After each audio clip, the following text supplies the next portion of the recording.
Now, what I'd like to talk about in this week's discussion video, or Let's Talk Some Star Wars video, is more or less how Kylo Ren's story in Episode 9 should end, or what his final fate should be.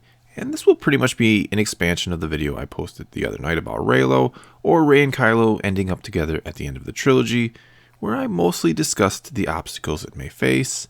And the reason why I've decided to focus on this topic again is because, well, there were many people who had a lot to say in the comments, and I really didn't get a chance to respond to many of them at all. So I'd like to go over a few of them here and now, and hopefully cover a lot of the general questions or issues people brought up. That said, let's jump right in and get to the top rated comment, which came to us from Gloriously Girly, who said, Reylo has always been endgame. Like J.J. Abrams said, Rey and Kylo are the center of the story. He will be redeemed, that's a given. The only question is whether he'll live.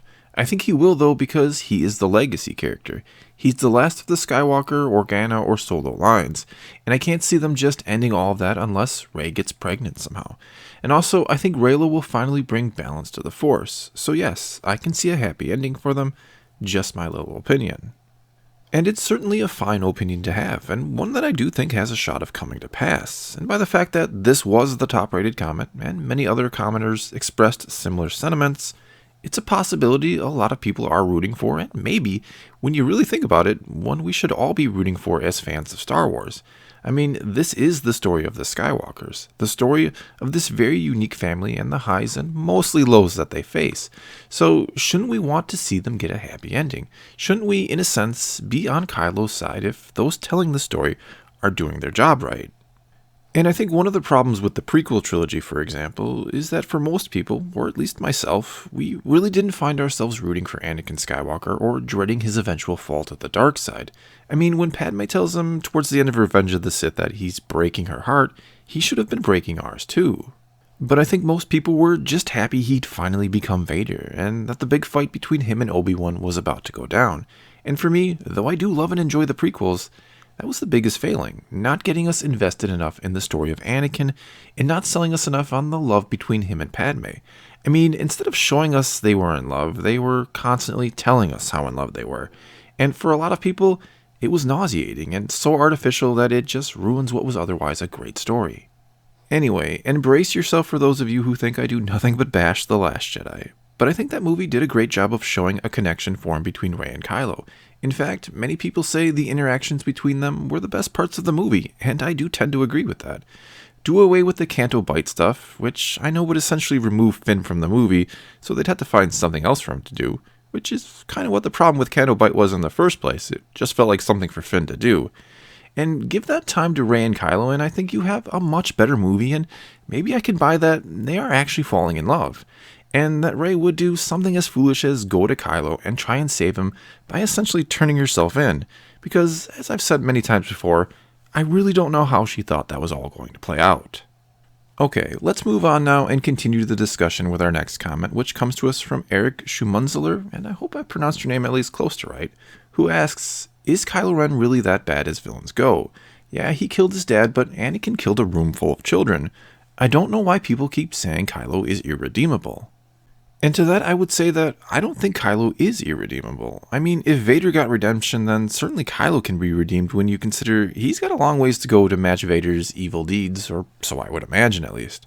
Now, I'm not saying I personally think he will be. I know many people think I'm crazy or missing the whole point of Star Wars, but I tend to see a tragic ending for Kylo where Rey will be forced to kill him and end the Skywalkers, thus allowing Disney to move on from their story for good, or at least for a very long time.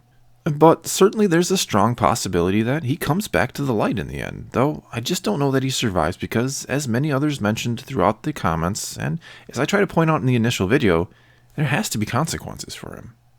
And this kind of ties into our next comment that comes to us from Anthony Antonisi, and forgive me if I pronounced your name wrong too, and he said, Thor, I respectfully disagree, my friend. Star Wars is fairy tale-like, and I don't think Disney would end the Skywalker family in a tragic way, because then their family would be cursed by darkness. Ben will be redeemed or redeem his family in some way. I feel they've put so much build-up foreshadowing towards his redemption as well. And again, I do think there's a strong chance that Kylo is redeemed, or maybe I should say comes back to the light. but that he pays a price, and likely that price is going to be giving up his life. However, I think the biggest problem with that ending for Kylo is it feels a lot like Vader's ending in Return of the Jedi, and I think they want to give us something completely different. I mean, why make a whole new trilogy continue this story of the Skywalkers, only to essentially end it the same way the last trilogy ended? I also think that one way or the other, Rey is going to take up the name Skywalker at the end of the movie, and that it will almost become like a title going forward. I know it might sound a bit cheesy, but I really could see the Skywalker becoming something like a title. Anyway, going back to Anthony's point about this being like a fairy tale, which was a point many others brought up and one I don't necessarily disagree with, Star Wars, in my opinion, is very hard to categorize or just call science fiction or a space opera or fantasy, and that may be because of the fact that George Lucas initially drew inspiration from so many different sources when he started writing the first Star Wars movie, everything from Flash Gordon to the Hidden Fortress. And although it does have a fairy tale-like feel, I've personally appreciated the fact that it still managed to feel grounded and real in some respects, despite the overly fantastic nature of the story, and that it's never just given us a straight-up happy ending. I mean, look at how Rebels just ended, for example. Most people I've heard from loved the ending of that show, and it saw Kanan give his life for his friends, and then Ezra essentially do the same to stop Thrawn, though Ezra is likely just lost somewhere. And the ending of that show was great, I think, because it showed sacrifice and loss, and gave us an ending that was both hopeful and realistic. I mean, if the whole Ghost crew had survived and they just killed Thrawn, everybody would have rolled their eyes and hated it, I imagine. Then there's how Rogue One played out, another example of a tragic yet hopeful ending. So this idea that both Kylo and Rey are going to win and survive this trilogy without sacrifice or repercussions is not something that maybe holds true with the spirit of Star Wars, or be an ending a lot of people are going to enjoy or even buy, to be honest with you. And I'm not trying to dash the hopes and dreams of people who may love the idea of Rey and Ben living happily ever after and maybe having some powerful Force babies someday. I'm trying to remind you that even though Star Wars is about love, hope, and family, it is also a bit about choices and internal struggles, and the consequences and repercussions for one's actions. Okay, let's move on to the next comment, which comes to us from Misconduct1, who says, "Whatever happens, happens. I'm happy as long as it's a great story. I want it to have meaning. That's what I've always loved about Star Wars, and still do. As far as Disney is concerned, look at the end of some of their other stories. They have had stories of redeemed villains who do end up with the princess. Look at Beauty and the Beast. The Beast was twisted into a monster because he was a cruel villain, but love transformed his heart. Just stick to staying neutral, Thor, like Switzerland. LOL, just kidding, have a great week." First, I do try and stay neutral. It may not always feel that way, but I very much respect the fact that, as Star Wars fans, we don't always agree on things, and nor should we have to. Just because I make videos doesn't make my opinions any more valid or important than your own. In fact, one of the reasons I make these videos is to hear or read all the opinions and to learn how other people think and feel about Star Wars. Hell, hearing or reading other people's takes on things has helped me understand Star Wars far, far better than I ever could by just watching the movies a million times or reading all the books and such. So for that, I say thank you to all of those who watch and comment, and I love talking Star Wars with all of you. As for what else she says in this comment, I too just want a great story. That's it. If Kylo and Rey riding off into the sunset together works and people will buy it, then I guess I'll happily take it. I think one of my biggest fears, however, is that it just won't work or feel right. Hard to articulate that feeling any further, but I could just see this going all kinds of wrong, or people just rolling their eyes at such an ending and calling it something like Twilight in space. For better or worse, though, with Snoke and Luke now out of the picture, it really all comes down to the story between Rey and Kylo to give us a good ending.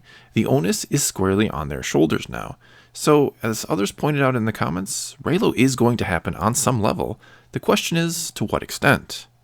Though, as the next commenter points out, maybe that shouldn't be the case, and it comes to us from Barak Alvarenga, and I hope I didn't just butcher another name, who says, "For the overall story to end, you need one very important thing, Anakin Skywalker. You can't end his story without him, obviously, and he should play a big factor in this final movie." And I very much agree with this, and I know others will argue that his story has moved on, and it's all about Rey and Kylo now, but it really felt like Episode 7, with Kylo talking to the helmet of Vader, was setting up that his legacy was still going to be a big part of the story. And then of course in Episode 8, Snoke makes fun of Kylo's helmet, and suddenly it's Kill the Past. But I really think, and this goes along with a comment made by the Brickmaster 2.0, that if there's any hope of wrapping up this story in a satisfying way, and I mean all three trilogies, you have to touch on Anakin and or Vader and bring him into the picture in some respect. Not to mention, give us something on the prophecy that started the whole story out in the first place, and also give us and show us that there is some type of final balance or long-lasting balance in the Force. Okay, one last comment I want to get to from this video was actually a response to someone else's comment, and the original poster was essentially trying to defend Kylo by saying Snoke had targeted him since before he was even born, and it was only a matter of time before he broke, which, yes, is tragic, and a fair point to make, and is part of the reason why we are supposed to perhaps feel sympathetic for Kylo and want to see him redeemed.